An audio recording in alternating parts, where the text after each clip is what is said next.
Professor Atish Prasad Mondol. Professor Atish Prasad Mondol is currently a faculty member with the Xavier College, Kolkata in India. And he has a very long-standing experience in this domain, tourism. He has been a third-generation teacher, and particularly his work on the Sundarban is really appreciated. Even that project is funded, and it's an ecotourism project, which he undertook many years back. But that's something can be termed as a defining moment of his career, and he still continue to work on the ecotourism in Sundarban that excites him and interests him. There's another thing that which I always get an opportunity to discuss with Professor Mondol is about a very appallingly unusual concept of tourism. Is known as the suicide tourism, which is very unusual for the world. That's something I even wanted Professor Mondol to present a paper, but he said that no, let us do with what I suggested. So now I have the opportunity, take this opportunity to welcome Professor Dr. Atish Mondol. Professor, the floor is yours. Yeah. Thank you, Sarath. I'm stationed in a remote place, so I don't know the connectivity, how it works. Anyway, thank you, everybody. And, always it's interesting to speak on tourism because everybody loves to, travel.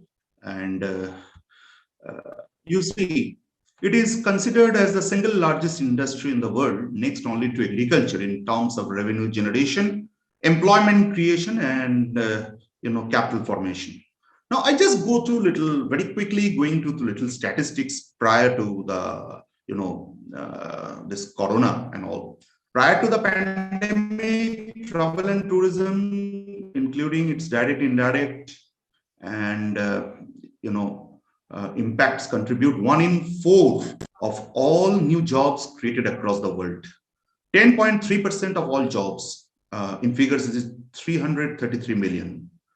10.3% of the global GDP in terms of US dollars, 9.6 trillion. Meanwhile, international visitor spending amounted to US 1.8 trillion in 2020. It's 6.8 of the total exports.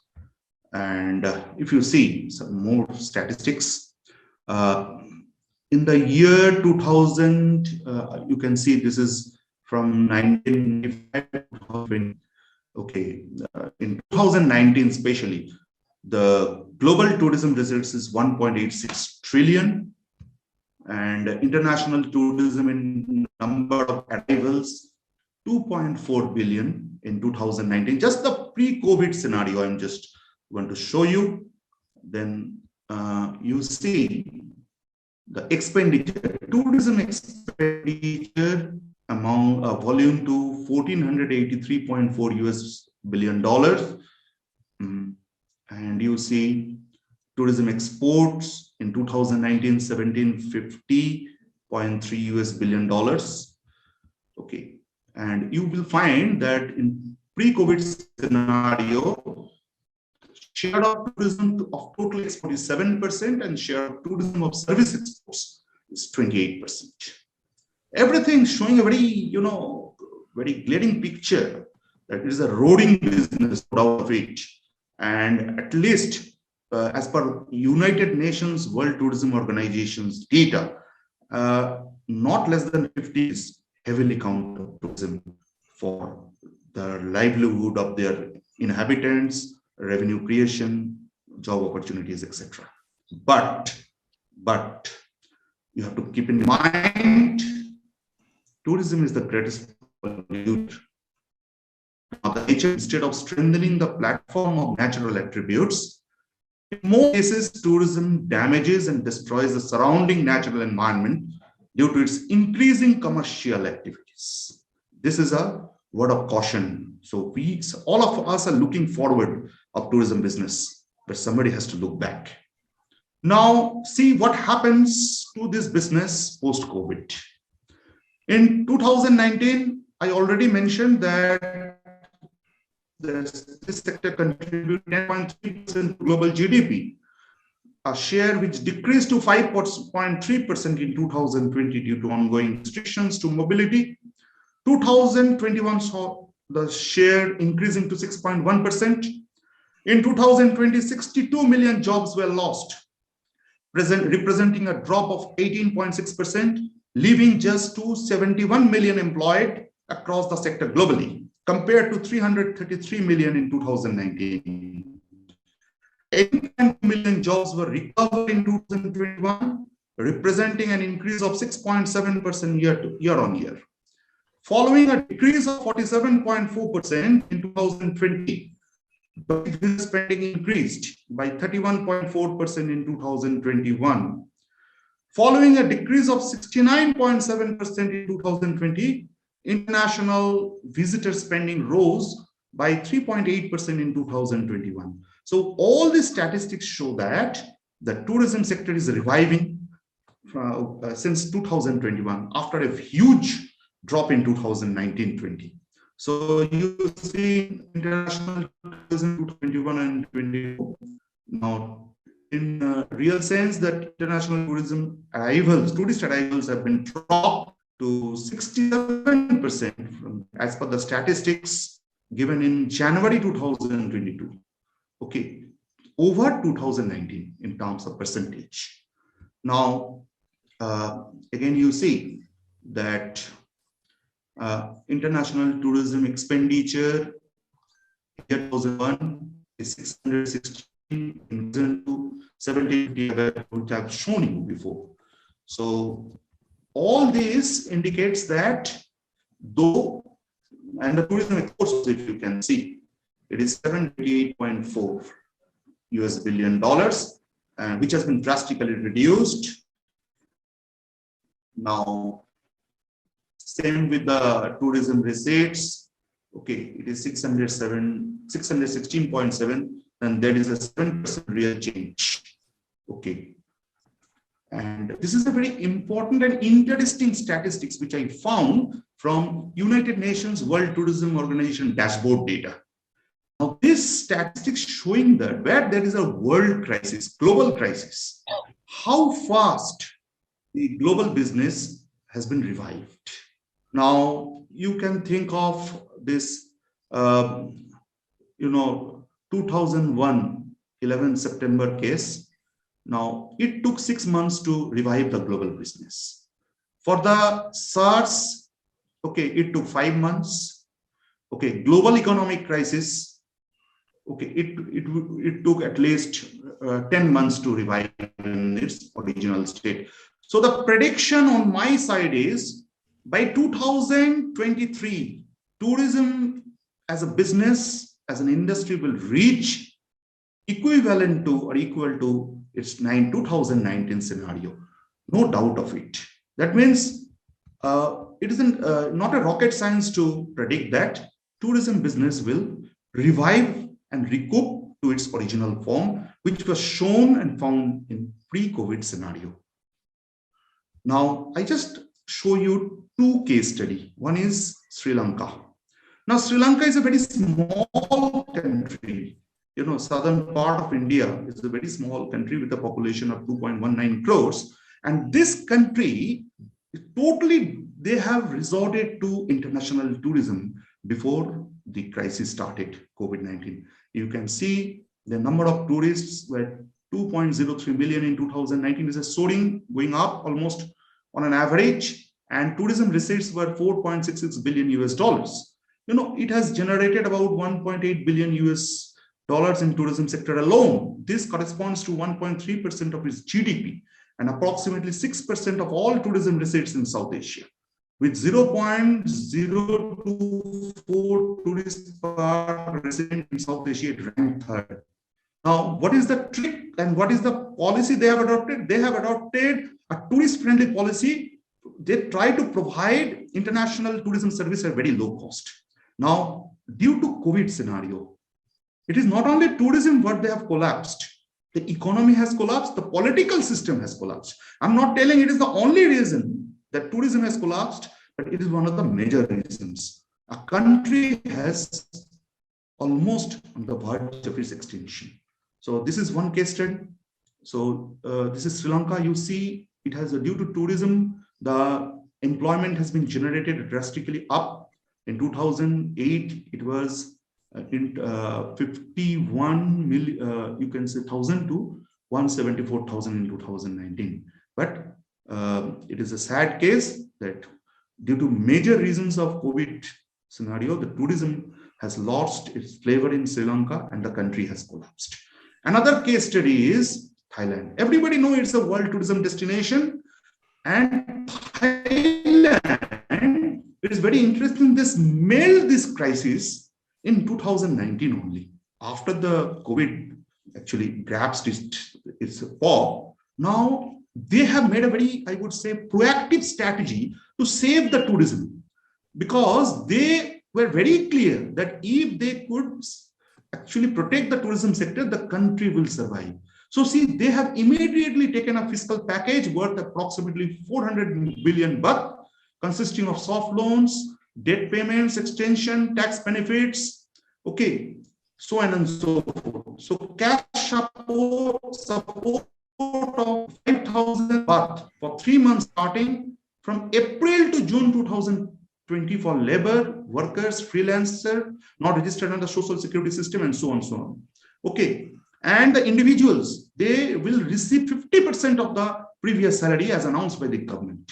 Okay, now there are other corrective measures. You can just see special loan of 10,000 baht per person at 0.1% interest rate, special loan of 50,000 per person at 0.35% interest rate. Okay, cash support of 5,000 baht for 3 months starting May to July 2020.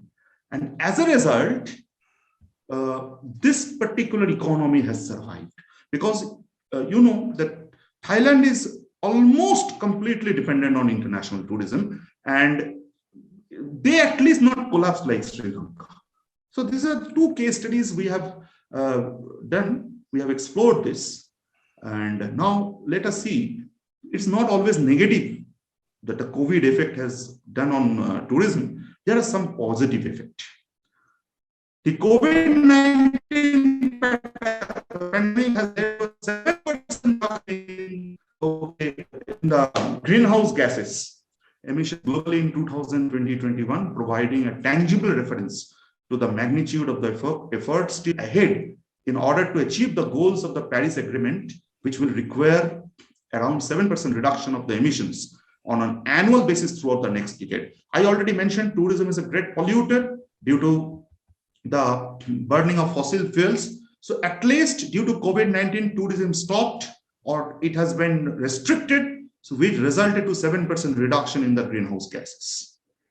I can show some incidents in my state, West Bengal, and in India. Now, Mount Kanchenjunga, the third highest peak, was seen from the city of Siliguri after 1960s due to clean environment caused during COVID-19. Gangetic dolphins is the endangered species seen in the river Ganges in 2021 after a gap of 10 years due to the clean environment. And tourism restriction is one of the major parameters for this. Okay, so there are other parameters, but also which includes tourism. Now, tourism contributes to more than 5% of global greenhouse gas emissions, with transportation accounting to 90% of this. By 2030, a 25% increase in carbon dioxide emissions from tourism compared to is expected, from 1597 million tons to 1998 tons. Okay.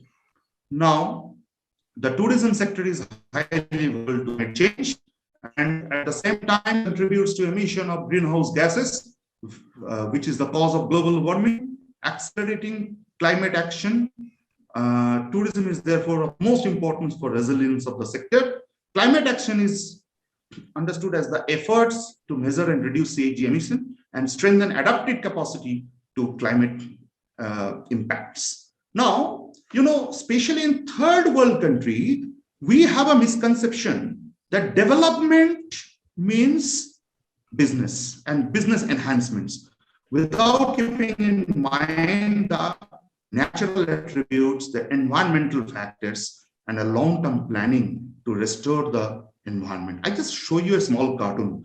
Two friends are sitting in a natural, in a place of natural beauty. One is telling, what a beautiful spot. Another is telling the cry of the loon, the stillness of the lake, the scent of pine trees. They're appreciating the nature, the truly pristine wilderness. Then somebody suddenly out of them said, let's develop it. That's the problem in underdeveloped countries like India. Okay, whenever the entrepreneurs smell business, ecosystem. Okay, I worked on Sundarbans. It's one of the vulnerable ecosystems in the world, but it has been spoiled due to tourism. So they're not paying heed to the environmental stability. They start doing business, and immediately a nature tourism has been already mass tourism. So nature has been transformed into mass tourism in no time. Whenever people, entrepreneurs, businessmen smell business. That is why this is a photograph of Darjeeling, the tourist destination in India. In 1906, it was a small, cute village with only 56 houses. It's 2019. It is a city pent and a small earthquake of less than 5, okay, the Richter scale, it will permanently destroy. So that is the problem with over-tourism, unsustainable tourism, and mass tourism. So against the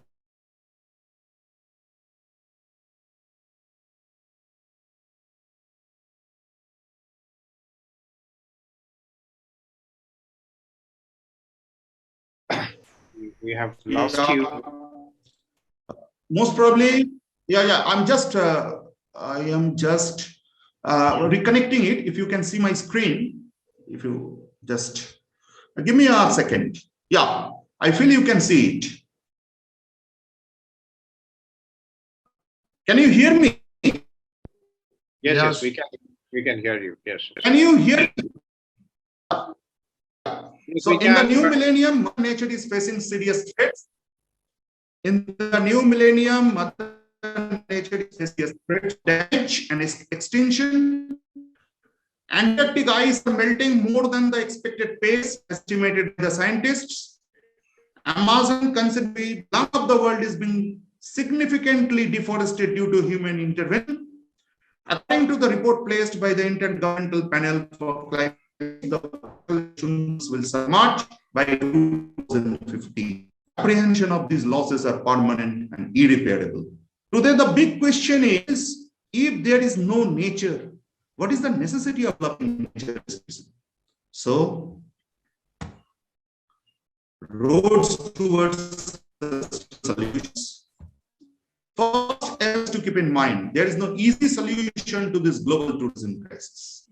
It is more important to protect, restore, and revive the natural attributes of the world in order to save international tourism. It is an Herculean task to develop sustainable tourism in important tourism destinations by balancing conflicting interests of socio-economic, political ingredients of local stakeholders.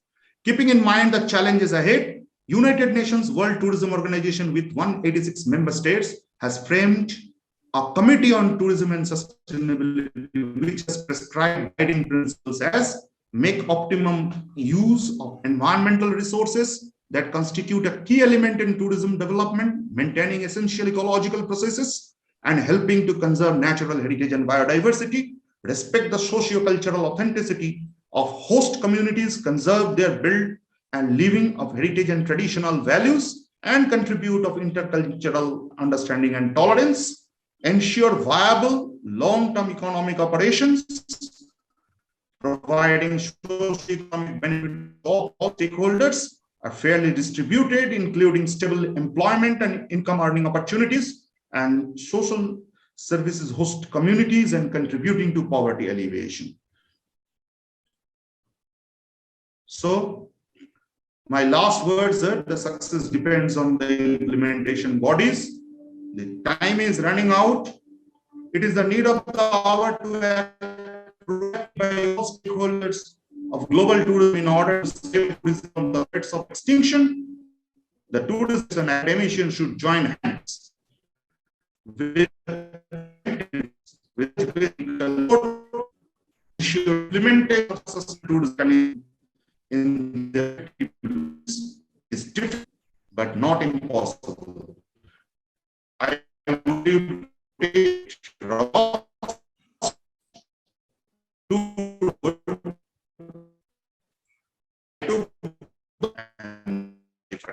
Thank you. Thank you. I don't think you hear. I don't. Yeah. I think we got most of it, but we are losing you towards the end of the lecture. But we got most of you. So is there any question from the audience? We do have a audience in the physical venue in London. I'm sure that. Dr. Professor Sharat, I have one question for our Atish. He's here. Yeah, I'm here. I'm here. So, as you mentioned, the tourism of obviously Sri Lanka. I think I'm not sure you're from Sri Lanka or not. But no, I'm not from Sri Lanka. I'm from India. Okay, so in terms of COVID and in terms of the Sri Lankan situation in the political disturbance, how the countries actually look at the tourism at the moment? Do you think it come back soon, or it will take time to recapping or fixing those problems? Now you just try to understand. The message has gone to the international tourist community. It is not a safe country. Now, as this message has gone, is it right or wrong? That's the secondary issue. Issue is no tourists will dare to go to the country because the advisory is given by the government, respective governments. Say that don't go to Sri Lanka now. So unless and until the image changes, okay, it will take time because, it's a very low cost. International tourists are exposed to a world-class tourism. Sri Lanka is blessed with all natural attributes, and the policy of the government was beautiful that, okay, the tourist spending should be very low. But the political crisis has created a negative impact on the mentality of the international tourists. It will take time to revive. Yeah, no, thank you. That's true. That's was actually, I'm trying to understand, or we want to say the audience, once is actually image is broken or is damaged, it takes time to recap. But in the COVID situation is totally different, but political issue is totally different than COVID one, because COVID was unexpected, coming from everybody.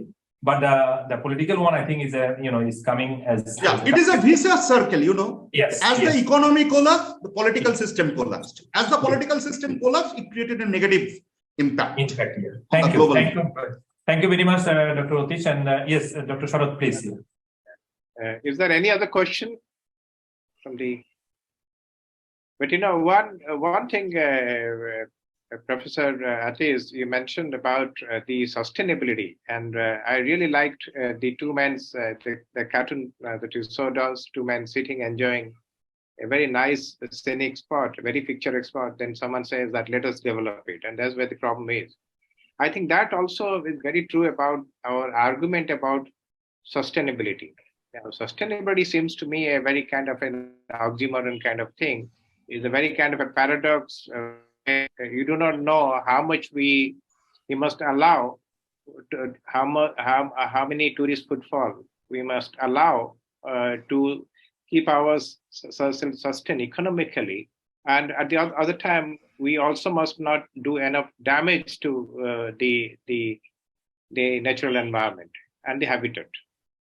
So there, I just like to. How do you see? Yeah, how you find your foot on this argument? I just give an example of Sundarbans.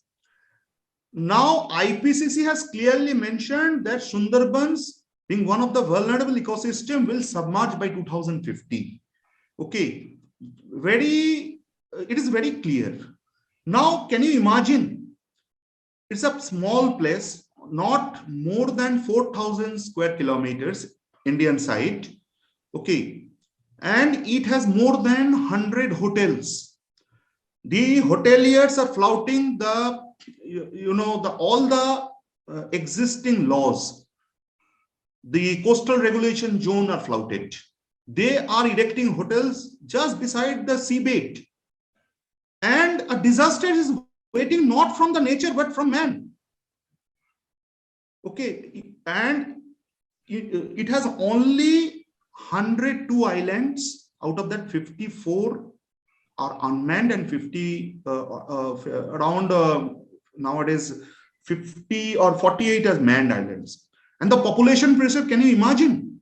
As per 2011 unconfirmed census, the population is more than 75 lakhs, almost a crore. Now, how to sustain? How to maintain the sustainability? How to maintain the natural attributes? People are very poor. They are cutting trees. The mangrove are almost vanished. I don't know what is the solution. Yes. And wherever there is a money you are smelling, the government is not supporting the environmentalists. For the sake of revenue generation, they are keeping their eyes blank. I'm not talking only for West Bengal or India, might be all underdeveloped countries. So the compromise is there between the lawmakers and the entrepreneurs.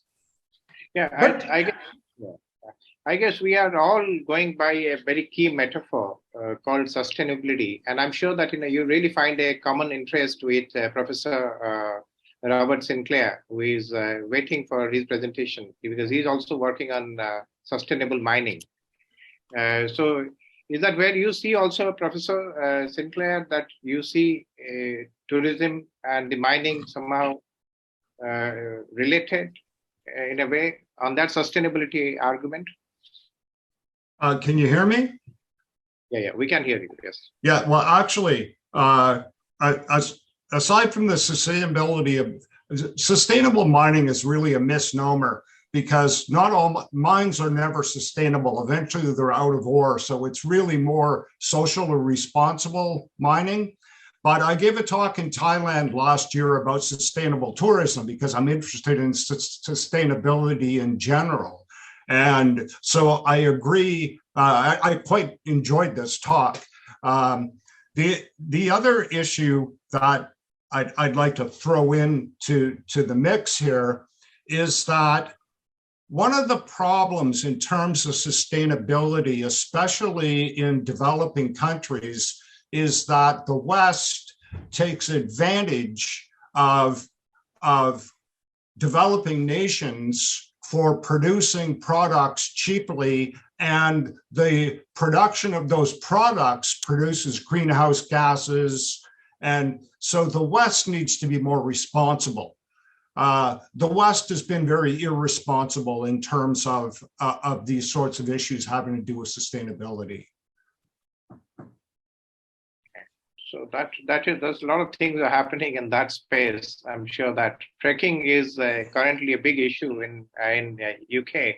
With the new prime minister in place, there's a lot of pressure whether they should really allow the fracking to continue, which is of course recovering gas and oil from a shale rock. So we continue talking about this. Is there any other questions for Professor Atish? I have a quick question about Sri Lanka. Now, my feeling is that, and others could argue with me about this, but that the government of Sri Lanka is extremely corrupt. And until the Sinhalese and the Tamils get together unified as one group of people, they're going to be, the democracy will then be returned to Sri Lanka. But as things stand right now, its democracy is in peril. I was just in Sri Lanka about 2 months ago. My wife is Sri Lankan. And I bring. So that's just my view on my reading of Sri Lankan history and what I experienced when I was in Sri Lanka. And of course, it's people related to the president and prime minister who are building all of the hotels that he just spoke about in Sri Lanka. And Sri Lanka is a beautiful country and has so many natural tourist destinations that it's terrible what's going on around the beaches. I do agree with you. You know, the corruption will jeopardize the development, no doubt of it. Okay, it will obviously, it will hamper the common man's interest. So I have every doubt that in near future, if the democracy is not restored in its true sense, all the facets of economy will develop, including tourism. I have every doubt. Because I had been to Sri Lanka just before the COVID crisis. And, you know, we liked it. Being Indians, a neighbor to Sri Lanka, I being a researcher in tourism sector, I was exclaimed that why we can't do like this. But I'm sorry, due to the collapse of the system and due to the high corruption, my personal perception is it will take long time to recover the. I agree. Okay. Any other question for Professor Atish? Yeah. No. Thank you. Yeah. Thank you, Professor Atish Mondol. Thank you for coming such a short notice, and it's always a pleasure to have you. And we definitely would like to invite you in the next conference. This time, obviously, with a prior notice. I definitely let you know well in Thank you, advance. Sarath, giving me an opportunity to share my views.